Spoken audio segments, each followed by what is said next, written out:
It's a disease known for memory loss as it progresses, Parkinson's disease. When someone finds out they have it, it's the one thing they will likely never forget. The Las Cruces Parkinson's support group was kind enough to invite me to their weekly meeting. Sarah Stiegel is in her 50s. She just found out she has the disease.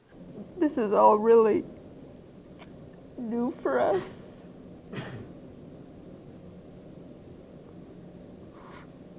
And I've been going through a hard time, but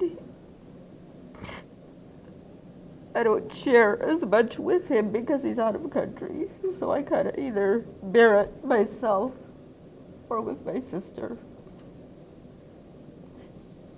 But that's just the way it is right now. Eventually he'll be home all the time, but when he's home, he's a real good support system. And I'm pretty much independent. I have some limitations, but I'm still pretty good about doing things. Edmund Ostringer is here in the group's circle of tables. Years ago, he was a college professor.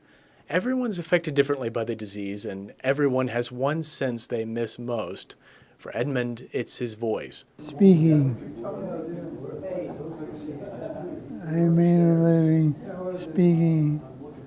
I still write. Today at the meeting, local EMTs came to talk to the group. Cody Haver talked about where to place important medical information if EMTs like him need to come to their house. In an emergency when nobody else is around, that's information we need to be able to find right away. You know, we don't have time to go looking through drawers and things like that. So on the refrigerator is really a great place for us to find all of the information.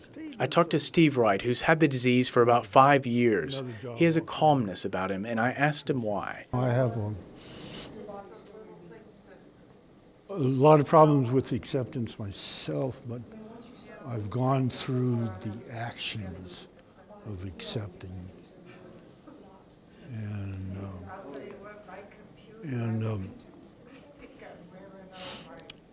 I guess nobody lives a perfect life.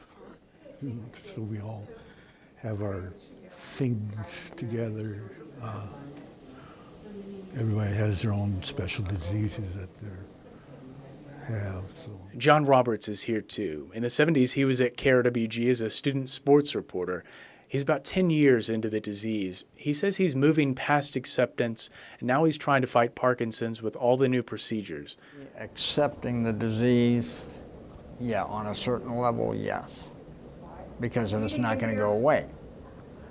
But me trying to do the exercising and do the things to be as independent as possible, that's the part that I focus on, is what I can do to stay independent.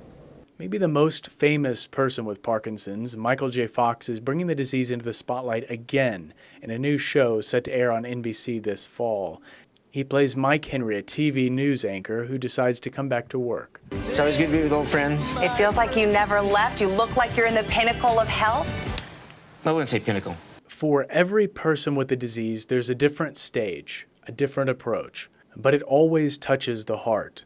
I'll just leave you with what Edmund, the former professor, said when I asked him what one thing he wishes he could say as clearly today as he used to. I love my wife.